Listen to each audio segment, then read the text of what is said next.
permanent makeup is actually not permanent, technically, because it's not like the tattoos. How do you tell your clients? How do you let them know what that means? Start with a gooder. Because I would say that permanent makeup is permanent. When we talk to our clients in regards to permanent makeup, we need to educate the client that even though it may fade over time, molecules and pigments are still remaining in the skin. As light as it may be, or depending on the pigment that is used, you will have permanent makeup. It is a permanent decision, and it is something that should be considered. Your artist on the expert side of it will be the one to determine which pigment of permanent makeup is best for you and your skin type. Mm-hmm. Yeah, exactly. I actually agree with Sheila. I think a lot of people come into this and think, I'm not going to research my artist, or I'm not going to do research on the procedure because I'm expecting it's going to fade away in 2 or 3 years. It does not. We always let people know it is something that's being implanted in the skin. So you always want to make sure they're aware of the commitment and the research into whether or not it's for them, as well as what type of pigments your artist is using and are they familiar with them. Agreed. Absolutely. Thanks for clearing that up. Very well done. The other thing that has come up with actual artists in the industry is, how do you manage your time? Let's talk about eyebrows, because many things can take place with that. You have different face shapes, different ages, things to look for now, as we've clarified it's permanent. So if I get this done at 30, how am I going to look at 50, 60, that type of thing? And time management, you have to shape the brows, brow mapping. How long do you think that takes? From the first start, when you start out, to as you practice and get better? I've heard it can be an hour to 3 hours. Yeah, some people are less time than more time. So when you're booking, it's still a business and you still need to make money. How do you do this challenge? How do you go about doing this? I think this is going to be a great question. Yeah, it's just see from different artists. Go ahead. Yeah. I mean, I think after so many years of doing this, you have a really good understanding.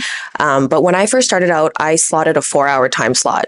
And that allowed me to, in case I met somebody that was like very, very picky, or if I was having some sort of struggles with their natural, sort of their face shape or their own natural symmetry, it would give me a lot of time to not rush. At the end of the day, you are tattooing someone's face. So there is a higher onus, I think, to make sure that you don't rush through the process and you're really understanding what they want. But I would say now, generally a new set takes me no more than 2.5 hours. For the most part, kind of once you've trained your eye for symmetry and to really ask the right questions so that you're not missing anything, the consult is probably about 10 or 15 minutes. And then brow design around 30 minutes. I really like to make sure they look at it from every angle and that they've approved everything and that they're empowered to make the decision that this is what's going to be on their face. And then I numb for about 15 minutes. And then the procedure itself, depending on which one, is, I would say, anywhere from an hour to an hour and a half. So it's not all that long. Yeah, I would say for us, we kind of specialize a little bit more in a more natural look. So I've never really done the super dramatic, heavily saturated brow anyways. That would, I would say, take the longest. Nano hair stroke brows with machine takes a lot longer because it's layering in color. Which procedures will take more, and those procedures will be allotted at a higher price. For example, like a combo brow versus microblading on its own. And I'll let people know before we get started, like, hey, a combo brow actually requires this much more work, this much more product. So it is this price. Is that okay before we start? So there's no question at the end that they didn't know there was an add-on. Yeah. What do you do for like patch tests or allergies in that scenario? Like, do you do it for every client? I don't. Generally, I will always ask on our medical form whether you have any known allergies or any issues. If they don't have any, most of the approved pigments, especially if you're using a reputable line, you're not going to have issues with, and same with your numbing products. So I don't recommend ordering pigments just from wherever. Make sure you know what you're using. Amazon, please. Yes, God, or Ali. The artists are on Amazon, but yeah. Yeah, and I love this question, and I love listening to her because this is where the versatility in artist is going to come in. I think for a lot of people, I agree. Beginning of this, as 4-hour time slots, I still allot a 3-hour. When I do a booking, I block off 15 minutes before and 30 minutes after a booking for brows, lips, whatever it is, in mine. However, I do not pre-numb. This is where everyone is different. And it's not that I never always pre-numbed. Of course, if my client is super, worried about the pain and discomfort, it's really not there. Then obviously I will. For peace of mind for the client, I will numb for 10 minutes max. Pre-numb. It's just my experience. It's the difference. What I like to do to allow more time. So with the brows, like you said, with pre-mapping and all of that, usually, and I've had it and you'll see it, mapping brows where you're there for a half an hour. If I spend more than 20 minutes, and this will come in the industry, I don't recommend doing it just starting, give it some time. But now at 20 minutes, if my client is not satisfied with a pre-draw, I will ask them to reschedule. Because and it's not that I don't think I can provide what they're asking. I think they're not ready. I think it's very important for them to be ready for the permanent makeup. And if we're doing a pre-draw and we're wiping it off 2 and 3 times and trying to and they're still not and redoing, that tells me the client may not be ready. And that's just going to be a red flag. We'll talk more about red flags. But, overall, I love how she put it. It really is. And over time, you will get more comfortable with your time management. And are there going to be times after 7 years that you go, why did that appointment take me 4 or 5 hours? It's going to happen. And that's where your time management and expertise comes in, and you have to go with it. Client is obviously your utmost importance, and making them feel comfortable is going to be that. So allotting that time management is definitely a skill that will be acquired. It'll get better. You'll get better with it. Thank you. You did touch on it a little bit. When you have a client come in and there's that kind of, I would call it, I guess, a pre-consultation on the phone. They think they know what they want. And when you have a client come in this industry, in all aspects of the beauty industry, it can be very different than what they say when they arrive. How do you manage your time and choosing the technique? What makes you choose one technique over the other? Is it you as the expert, or is it more your client wants, but you still involve what you think looks probably best? Is that understanding? Yeah, I do. Yeah, I think, when it comes to that, again, I already touched on that. When the client comes in with one expectation, depending on what they've booked online, I have the options. So a client may have booked a complete nano brow. And then they didn't do that. I requested a photo, which I do request a photo of their brows after they have booked online, if they haven't. If they're requesting a nano brow and I don't think they are a great candidate for nano brow, I will make that suggestion before they come in. However, there are the clients that don't forward that photo before they come in, and they're going to come in and you're going to be surprised. Okay, no, we're not doing nano. Educating the client on why is going to be very important. So there's where your time management comes in. Almost always when somebody books a nano and I haven't received a photo, I immediately go into my time schedule and block off at least 15 more minutes. You want the client to understand why, if they're not eligible to be a candidate for a complete nano brow. Opting for them to have a powder brow or a combo brow, they're going to want to know why. And by simply telling them because their skin is too oily is not a very friendly way to put it. They don't want to hear that side of it. We have to look at the negotiate with you. They're like, I'm not really oily. They're like, what are you talking about? I'm not oily. Not oil. No. So it's going to become that decision that you make. And again, the time management really does come into this in allotting that. Now, I'm not telling you to book out 6 hours for an appointment, but be mindful of your time. And I usually don't and won't do more than three permanent makeup clients a day. And that's something I've gotten over, over time. Is, have I always been that way? No, there are times where I take 5 or 6, and now I'm just like, it's the client at the end of the day. It's not, it's your body too. Your body, your health, the ergonomics of it all it's not friendly for us. So, but overall, you don't want that client to feel rushed. Yeah. So the consultation is important. Yeah. Yeah. Do you think? I was gonna say, in terms of like choosing one technique, thank you. Thank you. I always get them to bring in photos of what they're looking for, and I'll explain to them why it's a good idea or not, depending also is on their skin type. Mm-hmm. From the expert's point of view, how important is it to learn skincare? In fact, one said she took the course first, then left, realized I can't do this till I take an aesthetics course in skincare or a facial technician course. So what are your thoughts on that? Prerequisite. Say it out loud. Yeah. I definitely think it's something that's glossed over. For me, I actually have my science degree in immunology and infection. So we did a lot of like physiology and anatomy, not so much from like an aesthetic point of view, but just in terms of skin healing and how skin cells work and how they regenerate. And that's one thing that's helped us incorporate a lot into even how we treat like skin healing I'm sure as you remember, there were so many people who were like, totally dry heal, don't touch it, don't wet it, don't put any cream in. And I was like, that makes zero sense from a skin healing perspective. And so I never actually followed through with that. But even just when I took my first class, like they never explained to us the difference between how do you tattoo somebody who's got thin, crepey skin and they're 70 versus somebody who's 20 and has thicker skin. So I think one of the things that you really have to understand is that it's not one size fits all. You have to always check with every single client before you start, no matter how experienced you are, to see how their skin takes pigment before you just go to town. Or you could really cause some irreparable damage. Yeah. So Very much so.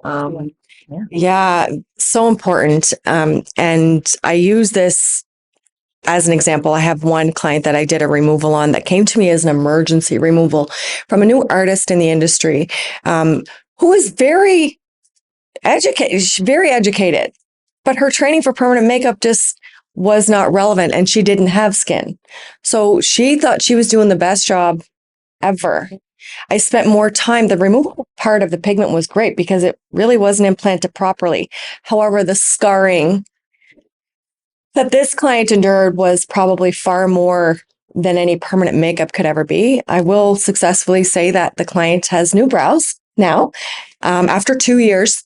So it's not something that you want to jump into without the knowledge of skin. You want to know the depths of the skin. You want to know skin healing and health and how to maintain that. It's very important. And if I could regulate it, it would be a prerequisite. Like I said. Yeah. because it can scar. Yeah. It's terrible. Okay, we have to go there. Biggest client disappointment. Just one story, if you can share. I think people forget in this or coming into this industry, in a service industry, that not everyone is going to be super happy, even though you thought it was a great job or it went well. It doesn't matter if it's hair, a pedicure, waxing, permanent makeup. What's something that maybe you could share? How did you handle it? Okay. I think that Good example, actually, and it'll probably scare the crap out of you, to be honest. Because it was, so in 2018 was when I started doing lips. So this is the thing I recommend as well as you go into the industry, learning permanent makeup, focusing and growing into doing brows, doing lips, doing eyeliner. Don't do an all-in-one and done and think you're going to master cosmetic tattoo and be able to do eyeliner, brows, and lips in a week. It's just not going to happen. I personally was not that person, and that's why I recommend it. So I added on. So I brows, microblading, was my thing. Then I did eyeliner. Then I did lips. So my story goes with lips for the biggest client disappointment. And this is going to be one that's huge in the industry. I'm not sure if you've had some experience with lips. One of the biggest thing is trauma. It's trauma. As trauma is with all cosmetic tattooing, trauma to the lips can bring on about more. We do not have pores in our lips. Our lips have no hydration. We are responsible for our lips. When we lick our lips, that's the only hydration they get. Okay. The biggest thing is with cosmetic tattoo is cold sores. Cold sores can happen with lips and permanent makeup. It's a known fact. If they get lip injections, they're still at risk, no matter what. It's trauma. If you're prone to cold sores and you look at the sun, you can get a cold sore. I educate very much on the importance of educating your client on that part of permanent makeup. And that's where my biggest client disappointment comes in. It's not because you're giving them, it's they're prone to. They are prone to. Be prone to a breakout. That's right. So with lip tattooing, it's same with in aesthetics, microneedle, chemical peels, it's all on those forms, which shouldn't really have to be exaggerated so much in the permanent makeup because it's still trauma, and it's more trauma than a peel would be around the ear or waxing, But nonetheless, 2 years in, I had my first difficult client with lips. It was amazing. Those lips look so good. They were amazing. There was 4 different forms of, and I'll give you a little tip on that.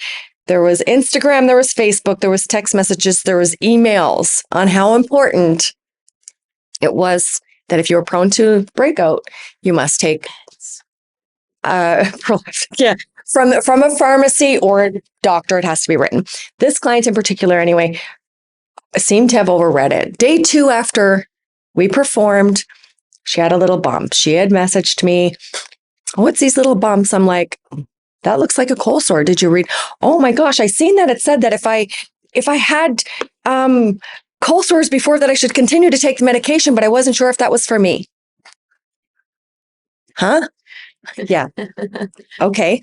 But now I'm panicking because I'm also that person. I wear my heart on my sleeve.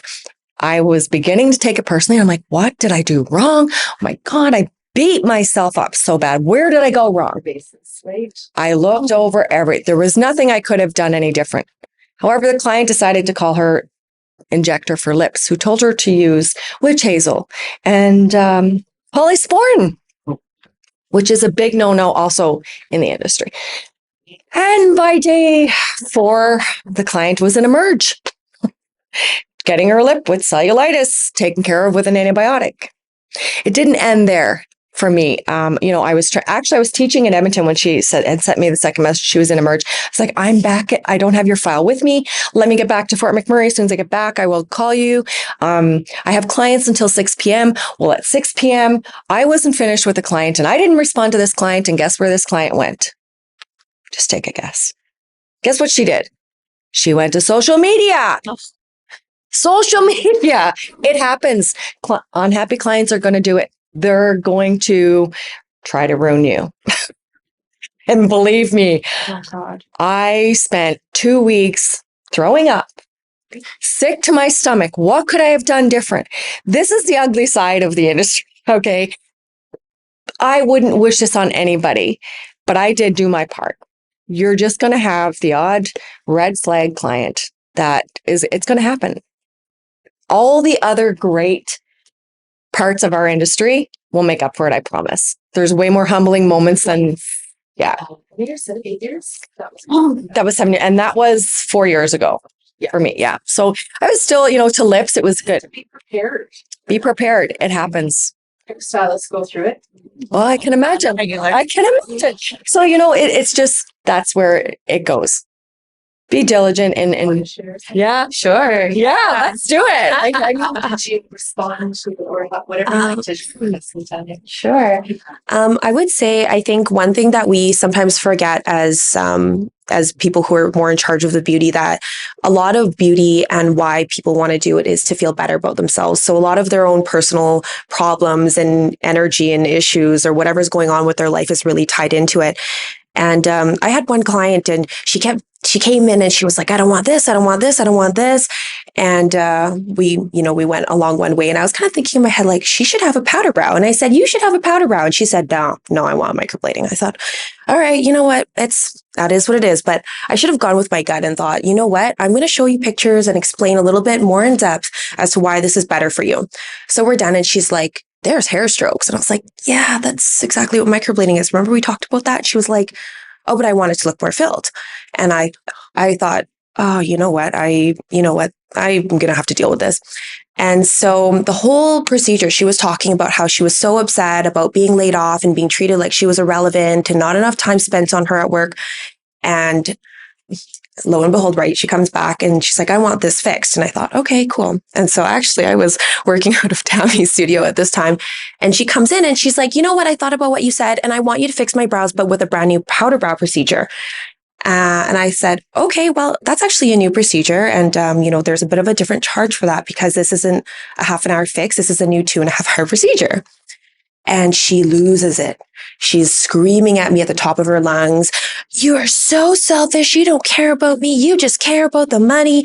And I was like, your ego immediately is like, excuse me, lady, I told you. But I remember thinking like, hey, let's come back to why I'm in this industry, which is to empower somebody to feel good about themselves. And did I do that? And I thought, you know what? Maybe I didn't give enough care. So I looked at her. She kept screaming and screaming, and her face was beet red at this point. And the other staff were like, should we call security? And I was like, stay calm. And so I looked at her and I said, okay. And like, is it all right if I respond to you now? And she said, yeah. What are you going to say? Because I'm going to walk out here anyways. And I said, okay, can you give me an opportunity to fix this for you? I should have given you more time and attention and really took time to understand your needs. And I'm really sorry I didn't. And I genuinely mean that. And she said, okay, I'm still leaving. And I was like, okay. I'm like, however, I can fix this for you. And then I'm happy because you're happy, and you're happy because you have better brows that you want. And she said, okay, yeah, I guess you can fix them. And I said, okay, give me your hand. And she looked at me like I had 10 heads, and she's like, what? I'm like, let me hold your hand. And she was like, okay. And I said, I want to make this better for you. I want you to know I care about you. I want you to walk out of here feeling the best version of yourself. And I want to be a part of that journey, but I need you to do something for me. And she's like, grumbling. Like, okay, what do I have to do? I'm like, I need you to trust me and trust that I'm not here to get your money. I'm not here to take advantage of you. And I genuinely care about you. And I genuinely want to fix this. And she looked at me and she's like, okay. I'm like, so can you tell me that you trust me to fix this? And she said, yeah, I trust you. At the end, after I finished, she burst into tears and was like, I am so sorry I spoke to you like that. I cannot believe I was being such a bitch to you. Sorry. And she was so upset with herself because it really wasn't about the brows. It was just somebody making her feel special in the moment when she came in to feel special and feel great about herself. And she ended up leaving so happy and crying. And I remember thinking like, holy crap, like, thank God I put my own ego aside and didn't get reactive or self-defensive because, as a human, that's kind of behind the scene, but it's like up front. Inside, I'm like, Well, I had a little basket made for the lady, for the girl with the lips. Yeah. You do, and you Yeah. will. You're like, what can I do next? yeah. This basket, and it never made it to her. Oh, It never made it to her, unfortunately. but we do our best. That's one and done. Like when I say that's the worst and the only, that was it. It's a really great learning experience. It is. I think that's our whole industry. Yeah. Everything. It doesn't matter if it's, like I said, a pedicure, a hairstyle, it doesn't matter. It's our industry, and you don't know what they're coming in with in their life. Not that it's our business, but you need to be prepared that it will take you back a few steps. What did I just do? Yeah. Could have I done something different? Yeah. And it's really sometimes take that check. I love that advice of, wait a minute, no, I did everything I could. Now, how can I change this? And it's usually the empathy, the caring side of it. And you have to put the ego aside and see if you can fix that. Yeah, I get it. Thank you. Okay, last question. What do you wish you knew before you took your first course? Was there anything in there that you wish you knew? Like, was it something about learning? Why didn't anyone tell me this part of this journey, if I can say it that way? Because I know what I've heard. I would just like to know what you've heard. Honestly, what first thing came to mind? Okay. First thing that came to mind for me before I started was, I wish I knew how addicting it was going to be. It's so, and when I say that, I can say that with a 5-day microblading course was my first course. I did a 5-day training course. I didn't get a certificate till I produced 20 brows that were up to standard. And then it just went from there. I've been to Miami. I've been to Texas 4 times. I've been to Vancouver, Calgary, Toronto. I've been everywhere I can possibly, other than the UK because COVID hit, because I had a trip planned over there too. This industry is very humbling. It is very addicting. You will want to produce more. You will want to do more. You will want to learn more. I just say, do the research, because along that way, There's a lot of gimmick, and I say gimmick of these one day, oh, here, you're going to learn this, that I wasted money on. That I will literally say, I knew more than they did when I went there, and what was I thinking? But again, learning experience, you're going to learn. Yeah. I definitely agree. I think, especially if you kind of think about your schooling through your whole life, you're like, high school, I'm done. University, I'm done. Maybe I'll have to read some new papers here and there. But this industry is like, it's constant. Like I would say in the 8 years I've been doing this, it's 20 plus trainings. And I didn't come into this thinking like, I'm going to spend more of my education in this than I did on my university degree. But you end up being like, you know what? This is not quite where I wanted. How can I be better? So never expect to learn everything. Yeah, from one. Look how it's changed. Yeah, definitely. Yeah, you're always going to be learning. Yeah. So don't ever think that you can just stay stagnant. There's always the next big thing. Yeah. You know, part of this, and I will say this, when I was, because I did our RPN to mental health nursing before all of this, and I used to tell my mom when I was a kid that I was going to be a professional student for my life. Well, guess what? Here we are. Yeah. Because get ready, you will be a professional student for the rest of your life. Yeah. That's what this career is. Yeah. And if that's not you and you're comfortable with only doing brows and and you feel like your skills can help somebody else, this is the other part of it is the more skilled you become and the more creative you become, that's when you can be the next teaching artist. You know, if brows are what you want to do, or lips, or if you just want to keep producing that, you're going to be the next great artist, or you're going to be the next teacher that's teaching it. But all I say is that in this industry is stay humble. Yeah, stay humble. You're always learning more. Yeah. Thank you.